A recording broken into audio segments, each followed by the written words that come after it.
नमस्कार, पेश है इस हफ्ते का मुकाबला। और वाकई अब जैसे हमने आपसे इस प्रोग्राम में पहले वादा किया था, राजनीतिक सरगर्मियां, राजनीतिक घटनाक्रम तेज होता जाएगा जैसे से 2019 का चुनाव करीब आता है।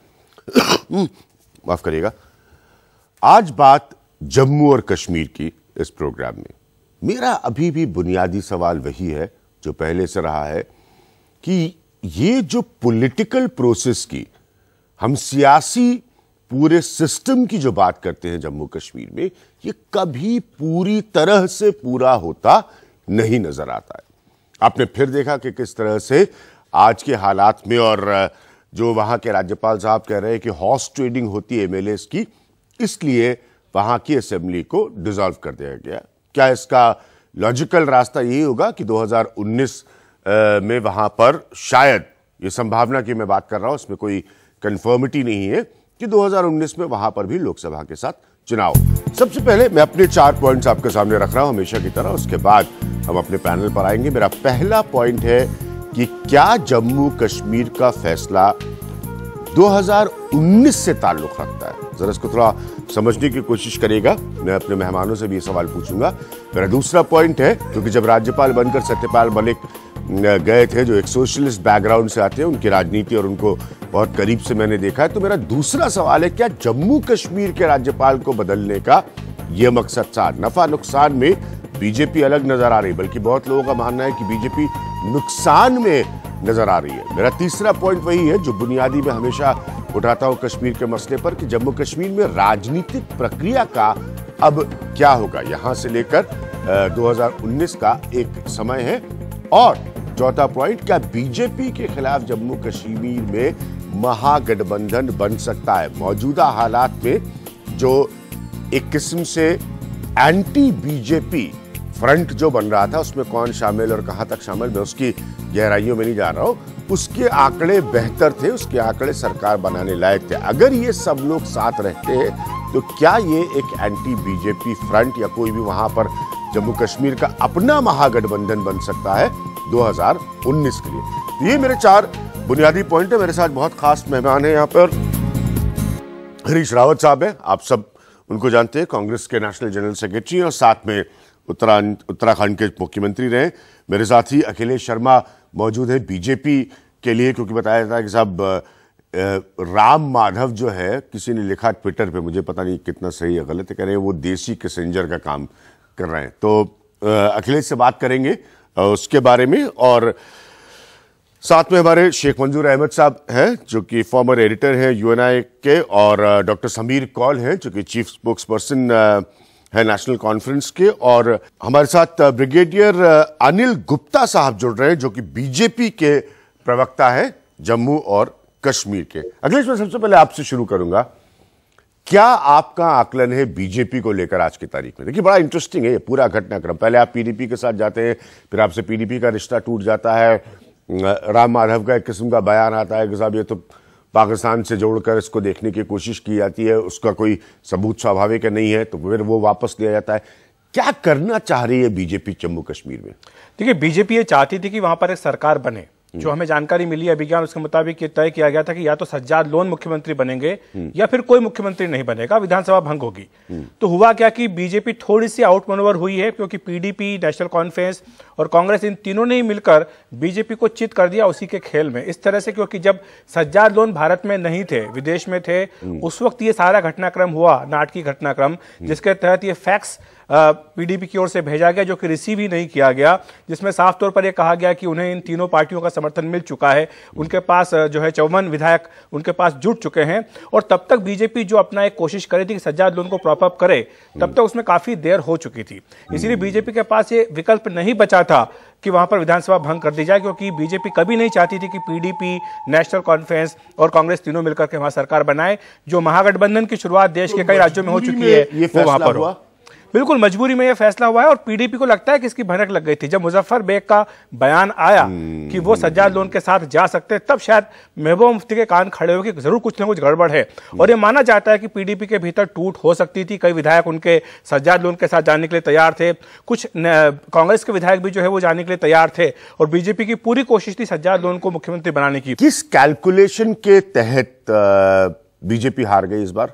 देखिए, पहले जब हारने से मतलब मैं चुनाव की हार नहीं कह रहा, जो राजनीतिक कैलकुलेशन में हार और उनकी ये कैलकुलेशन खराब हुई इस वजह से, जब विड्रावल सपोर्ट किया उन्होंने, पिछले 4 महीनों से ये कोशिश में लगे रहे कि हम डिफेक्शन करें और पोचिंग करें, और उनकी मदद से, जो डिफेक्टर्स हैं उनकी मदद से एक गवर्नमेंट बनाए जिसमें सज्जाद लोन का भी बड़ा हाथ था, और इसके अलावा इमरान जो है, इमरान अंसारी और कुछ और मेंबर, इसमें मैक्सिमम मेंबर्स तकरीबन 12 के करीब पीडीपी के थे। और ये भी बातें चल रही थी कुछ मेंबर्स शायद नेशनल कॉन्फ्रेंस, लेकिन मुझे लगता था कि बीजेपी के पास मैजिक नंबर 44 नहीं अचीव हुआ था। जब रिसेंटली बयान दिया, जैसे आपने कहा कि मुजफ्फर बेग का भी बयान आने लगा, तो पीडीपी ने ये इनिशिएटिव लिया दूसरे पॉलिटिकल पार्टीज के साथ कांटेक्ट करके, ताकि nip the evil in the bud, जो उनके डिफेक्टर्स हैं उनके लिए भी ये सबक लग गया, वो भी उनकी हालत भी ख़राब हुई। अगर उनको मिनिस्ट्रियल पोस्ट दिए थे, पैसे दिए थे या कुछ दिए, वो भी अब कहीं के ही नहीं रहे। और इस वजह से बीजेपी का इमीडिएट मकसद यही था उनको ना बनने दे। कांग्रेस, रावत साहब, आप लोगों का क्या मूव रहा है और क्या आपको लगता है कि विधानसभा डिसॉल्व होने से आपको लाभ होने वाला है? हमको इस बात का लाभ होगा क्योंकि बीजेपी के जो नफीरियस वहाँ इरादे थे, जो नापाक इरादे थे, वो बुरी तरीके से एक्सपोज हो गए। देश ने इस बात को समझ लिया है कि इनके लिए राष्ट्र हित या कश्मीर हित महत्वपूर्ण नहीं है, इनके लिए भाजपा हित महत्वपूर्ण है। क्योंकि सारी पॉलिटिकल पार्टीज के लिए आप पहले उस पीडीपी से गठबंधन करते हैं जिस पीडीपी को आप गाली देते रहते थे, पाकिस्तान परस्त कहते थे, आतंकवादियों को सरपरस्ती देने वाला कहते थे, और सरकार आपने चलाई, और जब आपको लगा कि पूरे देश के अंदर इसका दुष्प्रभाव पड़ रहा है और हमको जवाब देना पड़ रहा है, तो इतने क्वाइटली सेपरेशन दोनों का होता है पीडीपी और भाजपा का कि कहीं कोई हल्ला गुल्ला नहीं होता है। जबकि नेशनल कॉन्फ्रेंस और कांग्रेस कहती है कि साहब आप भंग करिए विधानसभा को, गवर्नर चुप रहते हैं। एक बहुत ही आश्चर्यजनक बात है जिस पर देश को रिएक्ट करना चाहिए। गवर्नर कहते हैं कि मेरा फैक्स काम नहीं कर रहा था, टेलीफोन काम नहीं कर रहा था, मेरा खानसामा नहीं था, मेरा चौकीदार नहीं था, जबकि वो वहाँ के फंक्शनल हेड हैं, एक प्रकार से चीफ मिनिस्टर हैं, राष्ट्रपति शासन है वहाँ। और जम्मू कश्मीर के गवर्नर का बाहर से कोई कम्युनिकेशन न रह जाए तो ये देश की सुरक्षा के लिए एक गंभीर सवाल है। और मैं समझता हूँ कि सत्यपाल मलिक जी ने बहुत बुरी तरीके से सेंट्रल गवर्नमेंट को और सत्यपाल मलिक जी के अपॉइंटमेंट को एज गवर्नर इस पे आऊंगा, राज्यपाल के रोल पर आऊंगा। मैंने भी खबरें विस्तार में पढ़ी है कि साहब कैसे उन्होंने बताया कि वो खाना बनाने के लिए खुद तैयार थे। तो मुझे नहीं लगता जम्मू कश्मीर की राजनीति को इस पर आधारित किया जाना चाहिए कि कोई राज्यपाल खाना बनाने के लिए तैयार है नहीं। लेकिन राज्यपाल की भूमिका पर हम आएंगे। क्या एनसी हकीकत में चाहती है कश्मीर में? पहले तो मैं आपका शुक्रिया अदा करूं जी जी कि बजाय इसके कि राम माधव जी जो हैं और उनके कई साथियों ने मुझे पाकिस्तानी करार दिया और वो भी 6000 दोस्त कश्मीर के 30 साल में खो के खून से सींच के उस वादी को, और उसके बाद मुझे पाकिस्तानी करार दिया, तो मैं बहुत शुक्रगुजार हूं कि आज आपने मुझे इन प्यारे दोस्तों के बीच में बुला के मेरी बात सुनने की कोशिश की। नेशनल कॉन्फ्रेंस क्या चाहती है? नेशनल कॉन्फ्रेंस के सर पे कश्मीर का एक्सेशन है इंडिया के साथ में। अब समझिए, नेशनल कॉन्फ्रेंस एक रीजनल फोर्स है। शेख अब्दुल्ला के सर पे उसने कन्विंस किया जम्मू कश्मीर के अवाम को कि हमारा मुस्तकबिल, हमारा फ्यूचर, जिन्ना की थ्योरी को रिजेक्ट करके उन हालातों में हिंदुस्तान के साथ डोर बांट दी, मगर कुछ शर्तों पे।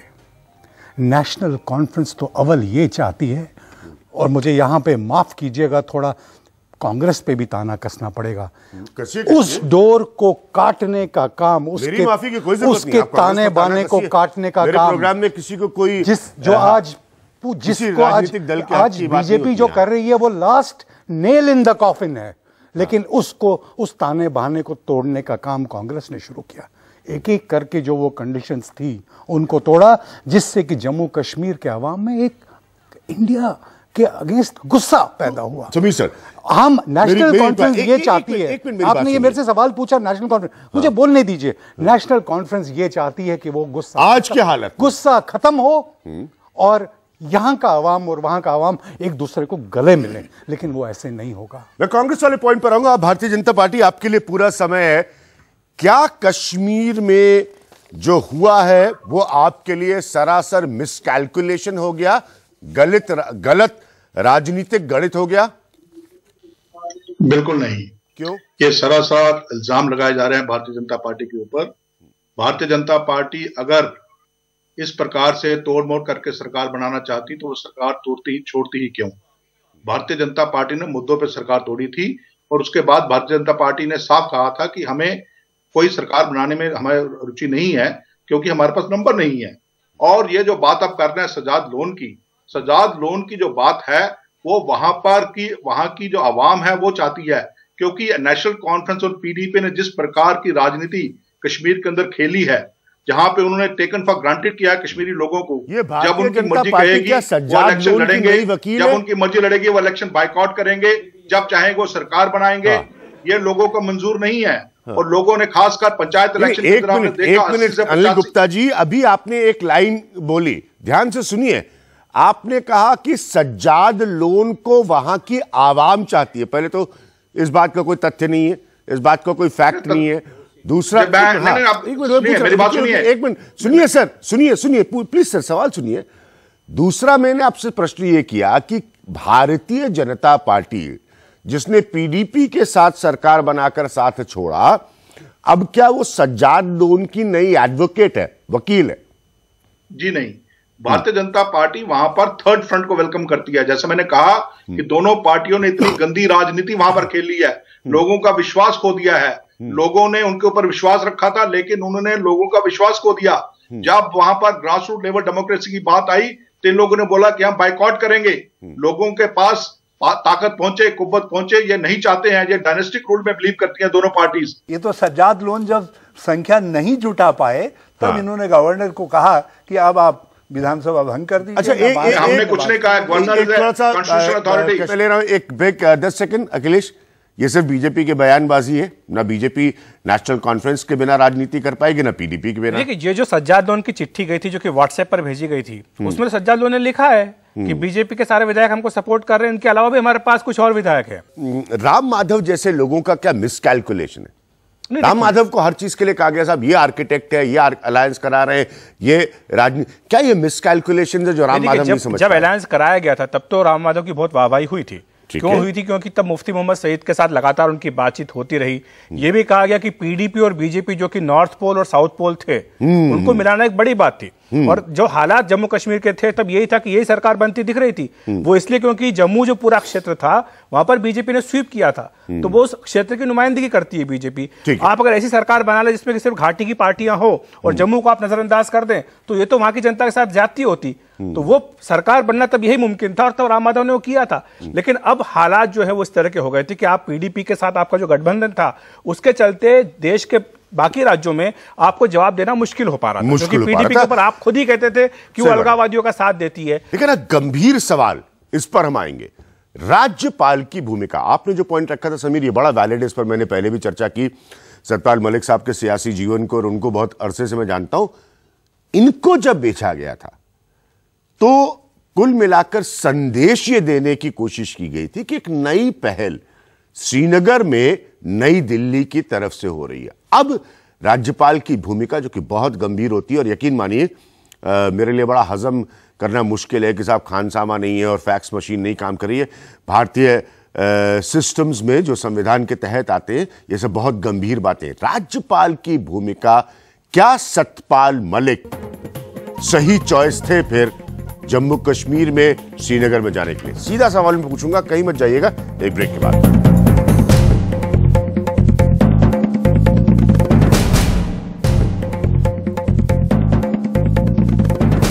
तो ब्रेक में जाने से पहले मैंने साफ साफ कहा, सत्यपाल मलिक राज्यपाल की भूमिका, क्या सत्यपाल मलिक सही चॉइस नहीं साबित हुए? सर देखिए, मैंने पहले भी कहा था, चाहे सत्यपाल मलिक या किसी और को भेजे, कोई भी वहां पर सक्सेसफुल नहीं होगा जब तक कि उसके पास क्लियर मैंडेट नहीं होगा और इम्पार्शली काम नहीं करेगा। इस वजह से एक तो उसने इसमें बड़ा गपला किया। अगर उन्होंने क्लेम गवर्नमेंट की, उसको पहले ये उनको परेड करने की इजाज़त देनी चाहे थे, एमएलएज की, लेजिस्लेचर्स की। अगर वो फिर सेटिस्फाई नहीं होते, अभी वो फैक्स भेजते ही नहीं, इन्होंने डिसोल्यूशन का आर्डर भेजा। एक तो ये सबसे जमहूरियत के लिए ये सबसे बड़ा ब्लो है। हालांकि सत्यपाल मलिक से हम ये एक्सपेक्ट नहीं करते थे, क्योंकि उनका एक पॉलिटिकल बैकग्राउंड रहा था।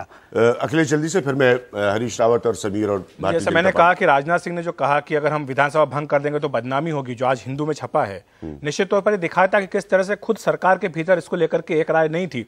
और जिस तरह से राज्यपाल ने अपनी दलीलें दी, जो फैक्स मशीन नहीं काम करने का वो बात कह रहे हैं, या कह रहे हैं कि हमारा खानसामा ही नहीं था, तो ये मुझे लगता है कि ये एक तरह की उस तरह की बहानेबाजी हुई जो कि राज्यपाल के पद को सूट नहीं करता है। हाँ, बिल्कुल। और मुझे ये लगता है कि जो उन्होंने कदम राज्यपाल क्या है कि साहब खानसामा नहीं है, फैक्स मशीन काम नहीं कर रही है जम्मू कश्मीर के, ये सब लॉजिक डेमोक्रेसी में नहीं दिए जाते। और मुझे लगता है कि जो उन्होंने कदम उठाया विधानसभा भंग करने का, तब जबकि उनके सामने दावा था, मुझे लगता है कि सत्यपाल मलिक ने ये जो कदम उठाया, उसके बाद उनका नाम उन राज्यपालों की फहरिस्त में शामिल हो जाएगा जिनके ऊपर लगातार आरोप लगते रहे, वो चाहे सैयद सिप्ते रजी हो, चाहे रोमेश भंडारी हो, पॉलिटिकल मास्टर्स के लिए काम करते हैं, जो कि पॉलिटिकल माइंडसेट के साथ दिल्ली से निर्देश लेके काम करते हैं। समीर सर, ऐसा भी ना हो मेरे दोस्त कि कल सत्यपाल मलिक को ही फॉल गाय बनाया जाए, क्योंकि मैं ये मानने को कतई तैयार नहीं हूं कि ये डिसीजन सिर्फ सत्यपाल मलिक जी का ही था और उनको वो किसी और का डिसीजन नहीं इंप्लीमेंट कर रहे थे। किसी और से मतलब दिल्ली, किसी और से मतलब दिल्ली, जी, भारतीय जनता पार्टी की गवर्नमेंट दिल्ली, सारा हिंदुस्तान जानता है।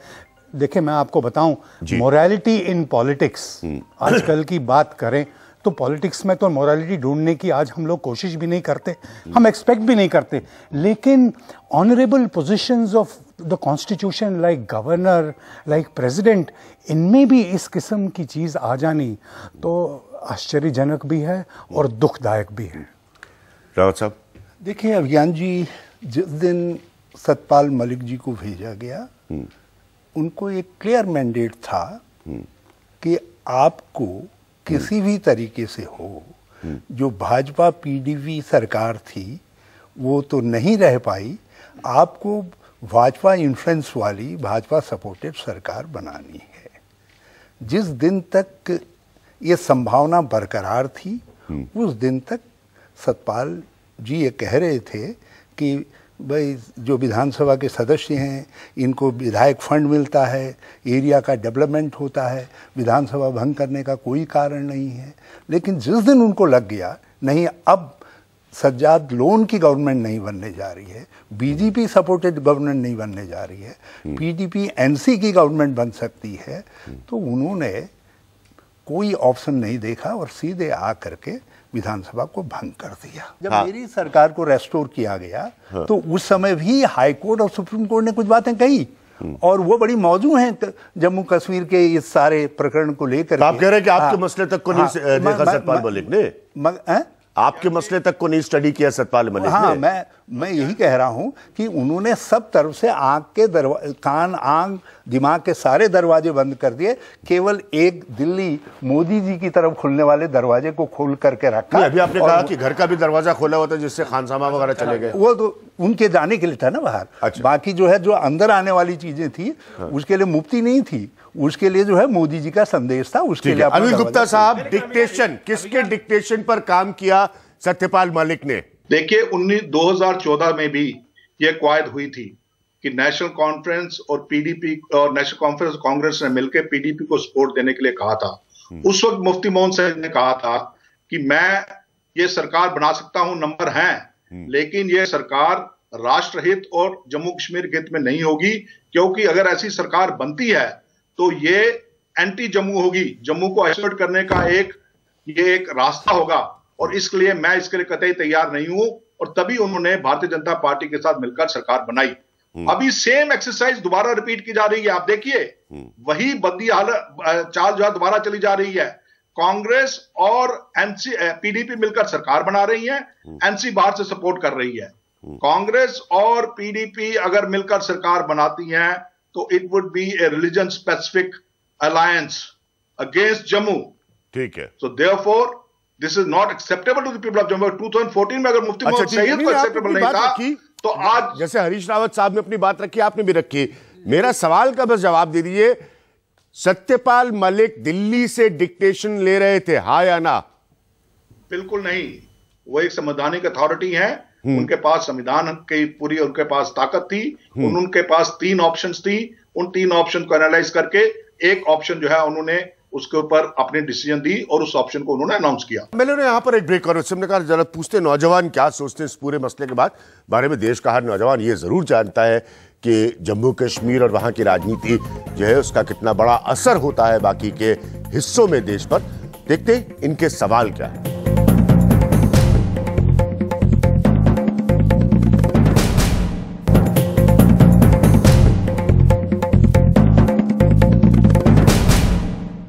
तो देखते हैं नौजवान यहां पर कितने और कैसे सवाल पूछना चाहते हैं जम्मू कश्मीर के मसले पर। हाँ, मेरा सवाल भारतीय जनता पार्टी से है। सर, जब आप मुफ्ती मोहम्मद सईद के साथ थे तो राष्ट्र विरोधी नहीं थी, और आप जब आज अलग हो गए तो आप उन्हें राष्ट्र विरोधी बोलते हैं। यह कितना जायज है आपकी नजर में?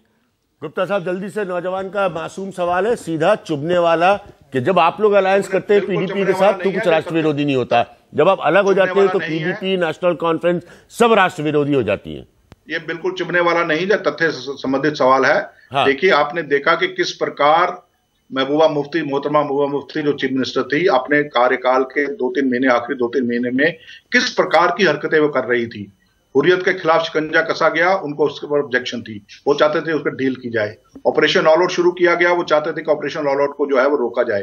उन्होंने सीज फायर करवाई, आपने सीज फायर का नतीजा देखा। उन्होंने स्टोन पेल्टर्स को छुड़वाया, बाद में उन्हीं स्टोन पेल्टर को रिसाइकल करवाया, आपने देखा क्या हुआ। तो उनकी कुछ ऐसी ये अंद्राबी जो थी दुख्तराने मिल्लत की, उसको पकड़ने के लिए कहा गया, लेकिन उसने पकड़ने से इनकार कर दिया। कई ऐसी हरकतें थी जो कि राष्ट्र हित के खिलाफ थी, और हमें लगने लगा कि आप इनका जो झुकाव है वास्तव में ही दोबारा अलगाववाद की तरफ और अलगाववादियों के साथ जा रहा है। इसलिए हमने अपनी सरकार उनसे अलग कर ली और हम अलग हो गए। ठीक है सर। हरीश जी, मेरा प्रश्न आपसे है कि भविष्य में जम्मू कश्मीर में लोकसभा या विधानसभा को लेकर आपको कोई महागठबंधन हो सकता है पीडीपी और एनसी के साथ? मेरे ख्याल में उन्होंने पहले कह दिया, ये कांग्रेस भी ना जिसे कहते हैं क्लोज टू देयर चेस्ट, अपने पत्ते अपने पास संभाल के रखी हुई है। उसका निर्णय लेंगे। जो नौजवान ने सवाल पूछा अनिल जी को, मेरे दोस्त को, उनको सिर्फ याद दिलाना चाहता हूं कि जब इन्होंने पीडीपी के साथ गवर्नमेंट बनाई, बहुत सोच विचार के बाद एजेंडा ऑफ अलायंस क्रिएट हुआ। और उस एजेंडा ऑफ अलायंस में पहली बात ये थी कि हुर्रियत से बातचीत करेंगे और लोगों से बात करेंगे और पाकिस्तान से बातचीत करके अपने मसले हल करेंगे, लेकिन इनको वो भूल गया और वो बात 4 साल बाद। जम्मू कश्मीर का मुद्दा क्या बीजेपी के लिए गले का हड्डी बन चुका है? ना वो निगल पा रहे ना वो उगल पा रहे। इस पर उनका क्या कहना है? और 2019 में इस इलेक्शन पर क्या प्रभाव पड़ेगा? हम तो जम्मू कश्मीर का मसला कोई मानते ही नहीं है। जम्मू कश्मीर का नाम की कोई मसला चीज है ही नहीं है। हाँ, मसले हैं कश्मीर में जिसके लिए कश्मीरी खुद जिम्मेवार है। हम उन मसलों को हल करने की कोशिश कर रहे हैं। ठीक है। अनिल गुप्ता जी, जिस तरह आप कह रहे हैं कि एनसी और पीडीपी कांग्रेस जिस तरह सिर्फ मुस्लिम माइंडेड सरकार बनाना चाह रही है, आप असम की बात कीजिए, वहाँ 34% मुस्लिम की आबादी, एक भी विधायक मुस्लिम नहीं है, तो उस पर आपको यह राजनीति नहीं दिखती? वहाँ एंटी मुस्लिम गवर्नमेंट नहीं कह सकते उसको हम? हाँ। अरे अगर वहां पर विधायक इलेक्ट होकर आए नहीं है तो क्या हो सकता है? सर, आपने सीट दिया एक भी एमएलए को खड़ा किया? सर, वो कह रहे टिकट दिया तब तो जीत कराएगा कोई? नहीं किया। सबका साथ सबका विकास कहाँ है इसमें? एक मिनट को। हाँ बोलिए अनिल जी, बोलिए। देखिए, असम की बात अलग है, वहां की पॉलिटिक्स अलग है। यहाँ पर तो आप देखिए 3 खित्ते हैं, 3 खित्ते इक्वल रिप्रेजेंटेशन चाहते हैं, इसलिए आप यहाँ पे खित्तों को इग्नोर नहीं कर सकते हैं। ठीक, मैं ले रहा हूं यहाँ पर एक ब्रेक और फाइनल कमेंट सबसे लूंगा। जब भी ऐसी कोई घटना होती है तो दिल्ली के सियासी गलियारों में बहुत सारी चर्चाएं होती हैं, बहुत सारी खबरें होती हैं, इसीलिए अखिलेश जी को हमने आमंत्रित किया है। तो यहां से सबसे बेहतर स्थिति क्या बनती है जम्मू कश्मीर के लिए? फाइनल कमेंट हर एक पैनलिस्ट से एक छोटे से ब्रेक के बाद।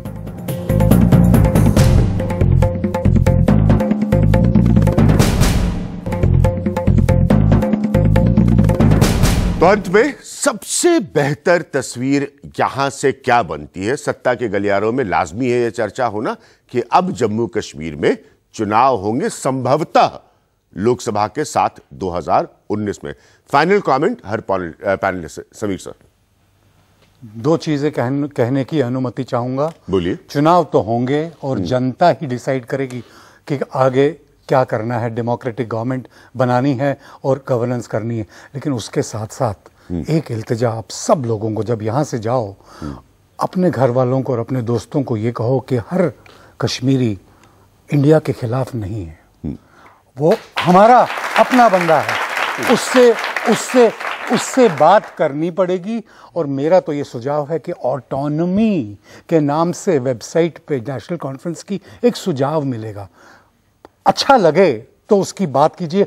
ऑटोनॉमी इंडिपेंडेंस नहीं है, वही कुछ सूत्र हैं जिस पे हम लोगों ने कश्मीर को हिंदुस्तान के साथ लाया था। और दूसरी बात, ये चेतावनी है बीजेपी को, जब कश्मीर में हम अपने छोटे छोटे मसले खत्म करके एक महागठबंधन बना सकते हैं, तो आप याद रखिए इस मुल्क के हर कोने में सेक्युलर माइंडेड लोग, आज हमने रास्ता दिखा दिया है कि ये पॉसिबल है। ठीक है, हालांकि आप बीजेपी के साथ रह चुके हैं। हाँ, देखिए सबसे बेहतर रास्ता यहाँ, बेहतर रास्ता ये है, मुझे लगता है नेशनल कॉन्फ्रेंस और कांग्रेस की अलायंस होगी, पीडीपी की नहीं होगी इन दोनों पॉलिटिकल पार्टीज के साथ। अप्रैल में ही इलेक्शन होगा और उस वक्त यही मुझे नजर आता है कि national conference and Congress will go together. ठीक है अखिलेश, सबसे बेहतर, और बीजेपी इसमें अपना कैलकुलेशन जरूर लगाएगी क्योंकि उसके लिए एक किस्म की सियासी रणनीति पे हार है। जो जम्मू कश्मीर में हुआ कि महागठबंधन का जन्म होने से पहले उसकी मौत हो गई, मुझे लगता है कि जम्मू कश्मीर में जो हुआ वो भी देश के कई राज्यों में हो सकता है। जो कौल साहब कह रहे हैं मैं उनसे सहमत नहीं हूं, क्योंकि हर राज्य की अपनी अपनी अलग अलग परिस्थितियां हैं, हर पार्टी का अपना अपना राजनीतिक समीकरण है। यहाँ पर आप खुद सुन लीजिए कि एनसी और कांग्रेस साथ आ सकते हैं, लेकिन पीडीपी को साथ में नहीं रखेंगे। ये जो सिर्फ मुंह था वो सिर्फ बीजेपी को चेकमेट देने के लिए था, शहमात देने के लिए था, जिसमें कि वो कामयाब हुए। लेकिन आप ये सोच करके अगर माने कि जम्मू कश्मीर का ये जो मॉडल आया कि महागठबंधन यहाँ बना और बाकी राज्यों में हो जाएगा, वैसा मैं नहीं मानता। और दूसरी बात, बीजेपी का जहां तक सवाल है अभिज्ञान, बीजेपी के लिए बहुत बड़ी चुनौती होगी जम्मू में उन मतदाताओं को संतुष्ट करने की जिन्होंने उनको छप्पर फाड़ करके वोट पिछले चुनाव में दिया था, उनको ये बताना कि उन्होंने अपने एरिया में, अपने पूरा किया और अपने गढ़ में पुराने प्रदर्शन को दोहराना बीजेपी के लिए बहुत बड़ी चुनौती है। हरीश राव साहब, यहाँ से सबसे बेहतर क्या होगा? उत्तर के ABC हैं। पहली बात तो यह है कि राम माधव जी ने अपना बयान तो वापस लिया, मगर जो लोग कश्मीर घाटी और शेष हिंदुस्तान के बीच में ब्रिज का काम करते हैं, पुल का काम करते हैं, उनको जिस तरीके से पाकिस्तान परस्त बनाने की कोशिश की और पाकिस्तान का नैरेटिव इस चुनाव के लिए जो विधानसभा का हो रहा पैदा करने की कोशिश की, उसको कंडेम किया जाना चाहिए, उसकी निंदा की जानी चाहिए। नंबर टू, हमारे लिए बहुत आवश्यक है संविधान बचे, और जम्मू कश्मीर की घटना ने उसको और पुख्ता कर दिया है, और ये बहुत आवश्यक है लोकतंत्र बचे। इसके लिए सब लोकतांत्रिक संविधान सम्मत जो शक्तियां हैं उनको एकजुट होना चाहिए। और कश्मीर में कुछ राह है क्योंकि हम और एनसी पहले से नज़दीक हैं। और तीसरी बात यह है कि वहाँ निष्पक्ष चुनाव के हित में ये साफ हो गया है कि वहाँ के वर्तमान राज्यपाल को हटाया जाना चाहिए। अनिल गुप्ता साहब, यहाँ से सबसे बेहतर क्या होगा? देखिए, सबसे पहले तो मैं रावत साहब को यह बताना चाहूंगा कि जम्मू कश्मीर और भारत के बीच किसी पुल की जरूरत नहीं है। जम्मू कश्मीर भारत का अभिन्न अंग है, रहेगा और हमेशा ही रहेगा, इसलिए किसी पुल की कोई जरूरत नहीं है। दूसरी बात, कांग्रेस का सुपड़ा जम्मू में पूरी तरह साफ हो चुका है और एनसी और पीडीपी को लोग बिल्कुल भाते नहीं है कश्मीर के अंदर, और कश्मीरी अवाम ने साफ दिखा दिया है। और जहां तक ये बात करते हैं हम और एनसी साथ हैं, तो डॉक्टर फारूक अब्दुल्ला तो चंद्रबाबू नायडू के साथ घूम रहे हैं, ये पता नहीं किस गलतफहमी में है। तो ये सारी इनकी गलतफहमियां मैं दूर करता हूं और आपको आश्वासन दिलाता हूं कि भारतीय जनता पार्टी सिंगल राजस्व पार्टी बनकर आएगी अगले चुनाव में। ठीक है, ये मतलब भारतीय जनता पार्टी सिंगल राजस्व, ये सब कुछ ऐसे हिस्से होते हैं कार्यक्रम, जैसे ऐसा अजीब सा मुझे लगता है। कहीं विज्ञापन की जगह तो नहीं दे रहा हूं मैं पार्टियों को, तो ऐसा नहीं है। नहीं, कोई पार्टी को यहाँ विज्ञापन की कोई जगह नहीं। भारतीय जनता पार्टी अपना दावा कर सकती है, कांग्रेस अपना दावा कर सकती है, लेकिन सबसे बड़ा दावा डेमोक्रेसी में जनता का होता है। और यकीन मानिए, मैं जाते जाते ही आपसे कह के जा रहा हूं, 2019 कुछ समय बाद चुनाव का साल है, इंडिया गोज टू वोट, पूरा देश वोट डालने जा रहा है। इसलिए इस बात को सारे नेतागण बहुत अच्छे से समझ लें कि श्रीनगर में जो कुछ भी होता है उसका असर दिल्ली में होता है। तो हर कैलकुलेशन लगाने से पहले नेतागण इस बात को जरूर ध्यान रखें कि श्रीनगर की घटनाओं का सीधा असर दिल्ली में होता है। फिलहाल ये था आज का मुकाबला।